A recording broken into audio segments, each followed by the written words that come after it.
Hi everyone. I've had it on my heart for several weeks at this point to start creating content, start creating new videos, and I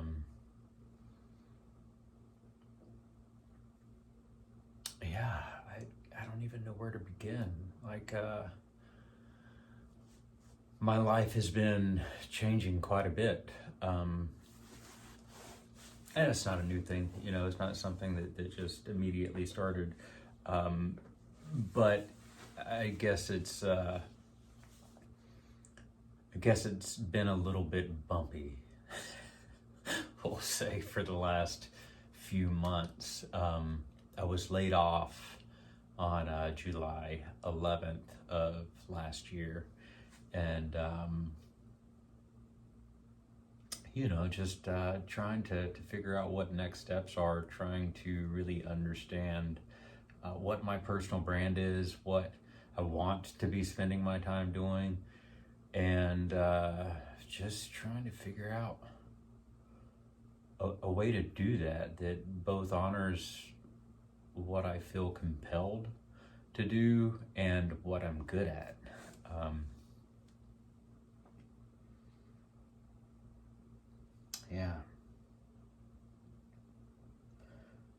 I've pretty much spent my entire life just kind of stumbling down this spiritual pathway. It's taken shape in many different forms. Meditation. There's a season where I was an avid Christian. There was also a season where I was a devout atheist. It's just kind of been an up and down progression, in and out, oscillating between points and understanding. And I think at this point in my life, from a spiritual aspect, I think I've really begun to settle into my understanding, what I truly believe. But that's not necessarily what this is about. I think the thing that I really have been inspired to talk about is, I don't know if you would call it emotional intelligence, but I feel like it operates within that realm. It's just simply about how we interpret and experience our emotions as people. And part of my spiritual path has been understanding. As a neurodivergent person, oftentimes the big picture is something I'm trying to consume, trying to digest, and I'm actively collecting, I'm actively participating by observing, experiencing, and allowing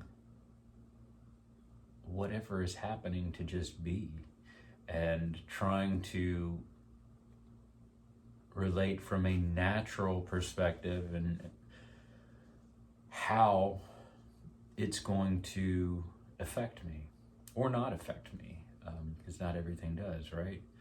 But to that point, I think my recent experience has been just showing me that I can be both affected by my emotions, and I can also be driven. And maybe those are the same to some of you, but for me in this particular instance, it's quite different. I believe that if I was to be affected, then I am not necessarily responsible or even in control of those byproducts. But if I'm driven by it, then I can accept it.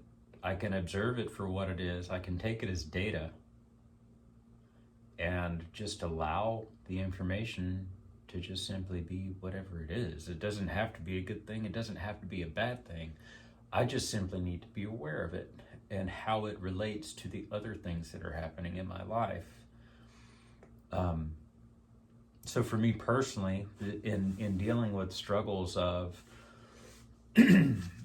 in dealing with the struggles of being unemployed for the last several months and having a large family and responsibilities, it's been difficult to not just feel completely defeated sometimes when the big emotions come. And I don't fight that, I don't fight allowing those feelings to make me feel that way, because I feel like that there is education within experience, and it doesn't matter where the experience comes from. It's just a matter of intention behind it, right? If I don't want to be here and I don't want to accept that I'm here, then I can almost assure you I'm probably going to miss the lessons that life has in store for me through that process. But if I can just fully embrace the things that I'm going through and the feelings that I'm having, not so I can wallow in them and feel sorry for myself, but so I can observe them, so I can learn from them, and so I can begin to see the relationship that the emotion has to the other things that are happening in my life. I can begin to facilitate the process of pulling myself out of that emotion. I don't have to be ruled by it, and it doesn't have to ordain my behavior. Now, I'll be honest with you, oftentimes it does. I'm human, and I am I am just as broken and traumatized as anybody else experiencing this life. But through the power of observation, I don't have to be beholden to those feelings. I can honor them for what they are, and I can experience them holistically, both from an emotional and a physical standpoint. Me, again, being neurodivergent, I have a tendency to analyze things, so oftentimes I'll approach things from a mind perspective before I ever allow myself to truly feel the emotion. No, there's a trap there, because I end up stuck in these emotions until I can have a intellectual understanding of what I'm experiencing. But as an observer, I'm not necessarily stuck. I'm just there. I'm just there in the experience, and growing through that process and learning to trust myself and learning to sit with those feelings has been a transformative process in and of itself.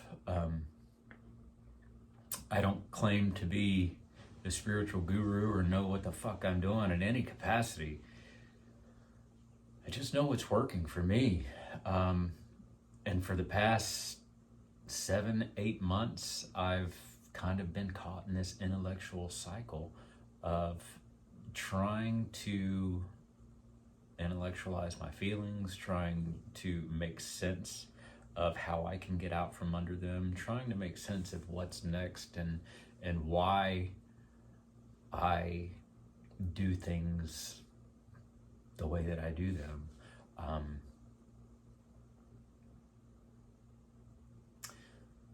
But as the observer, none of that really matters. I can just simply allow it to exist, and know what my intentions are, know where my heart is, and then trust in God, source, whatever you want to call her.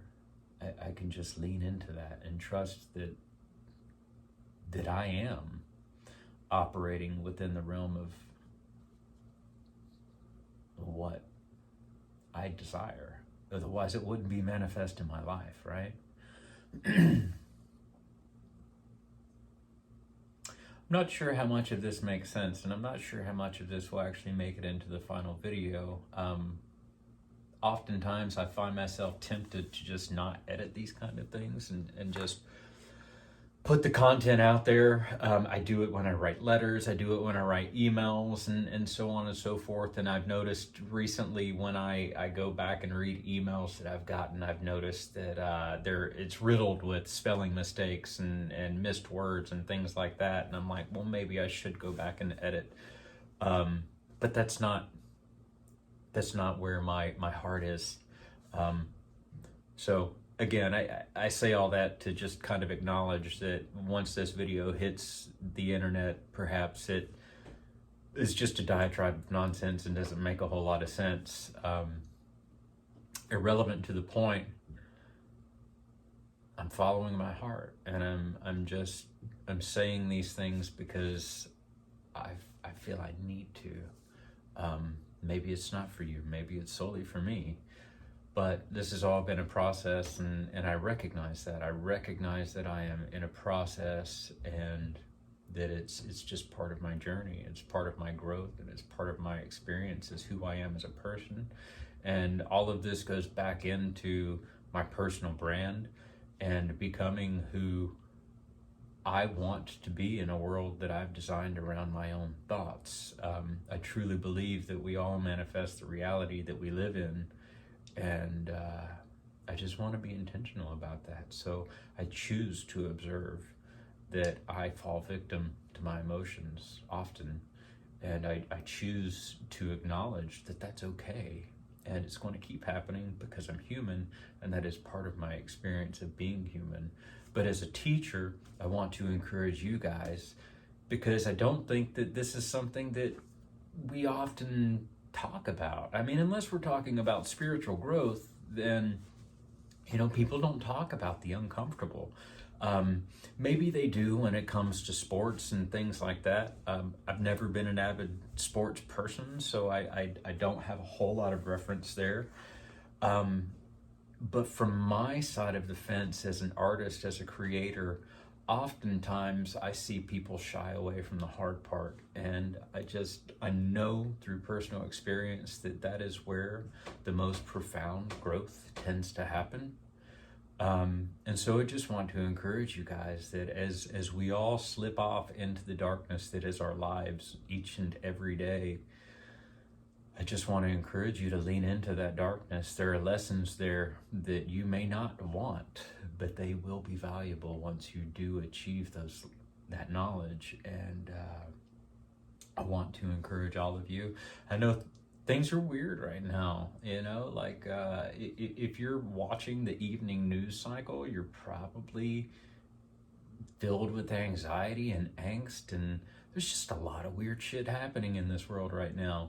But that does not have to paint our perception, and our intention is our own. We own that. There's nothing that anybody can do or say that is going to change the foundation of your intentions in your life. Only you know that, and only you can honor that for yourself. It doesn't matter what other people say, and it doesn't matter what other people are doing. So with that, I just want to encourage all of you to accept the hardships that are coming to pass in your life and lean into them. Lean into them with your heart, and just know that what lies on the other side of these lessons is a better you.